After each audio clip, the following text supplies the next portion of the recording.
Ekitabo kya Nabbi Isaaya eshura ya 8. Akamanyiso ka Maheri Shalali Hashibaazi. Kandi Mukama yagira ati, twara ekishate kyango cy'ibare okyandikeho omu nyuguta mpango oti ebya Maheri Shalali Hashibaazi. Bwanyuma natunga bakareba bari kwesigwa kubihamya, Uriya Omunyamurwa na Zekariya mwene Yeberekiya.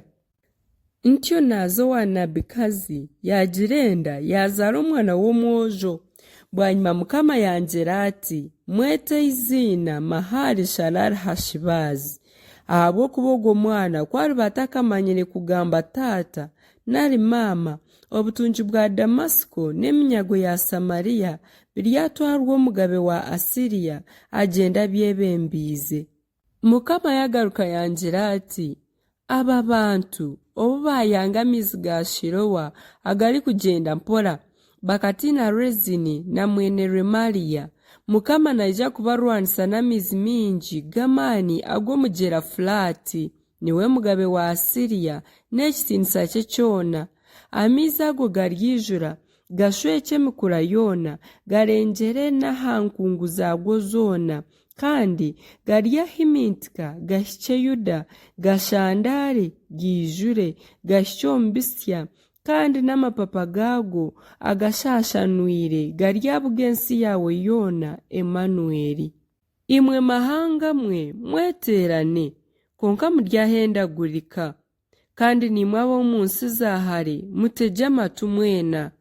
Mwezirike konka muryahendagurika, mutyo mwezirike konka muryahendagurika. Muhanure hamwe konka enama zanyu ziryafa busha, mugambe ekigambo konka tikiri hama, ahabw'okuba Ruhanga ari hamwe niitwe. Mukama ntiireho omukono gwe gw'amaani yantiisa okutagendera omu mitwarize y'ihanga eri, nangira ati, eky'ab'ihanga eri barikweta obugomi, mureke kukyeta obugomi, kandi mutaritiina eki barikutiina n'obukwakuba okwita obwoba, kureka Mukama w'amaheri mube niwe mwaha ekitiinisa ahabw'okwera kwe, mube niwe mwatiina akabiisa obwoba. Kandi niwe aribabeera omwanya ogurikwera, konka ryabeera amaju ga Isirayiri gombi ibare eririkuteeza ensibo n'orukiro orurikugwisa, abeera abatuuzi ba Yerusaalemu obusya n'omutego. Bingi baryamuteeraho ensibo bagwe, bahendeke, bakwatwe omutego batwarwe. Komera kimwe ebirikuhamya, ohamye n'akamanyiso ebiragiro omu beegi banje. Mukama orikwima enju ya Yakobo amaisho ndyamutegereza, mwineho amasiko. Reba nyowe n'abaana b'Omukama mpiire turi akamanyiso n'ekyokutangarira ahari Isirayiri, ebirikuruga ahari Mukama w'amaheri otuura aha rushozi Sayuuni.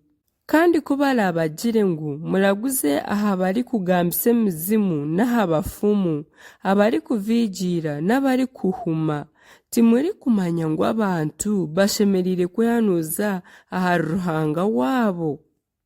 Nimugira ngu ebyabahuriire bishemereire kwehanuuzibwa aha bafiire? Ebiragiro n'ebiri kuhamya mube nibyo mwayihanuuzaho.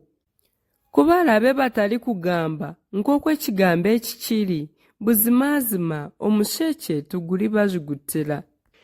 Kureka baryara b'omu nsi biine obusaasi bwingi n'enjara, kandi kuba rigira enjara baryagira ekiniga kingi, bakyena omugabe waabo na Ruhanga waabo, bimusya amaisho, bagahanga iguru, kandi bagahanga ensi, babure eki bareeba, kureka obusaasi n'omwirima n'enaku eziri nk'obwire, bwanyuma banagwe omwirima ndindindi.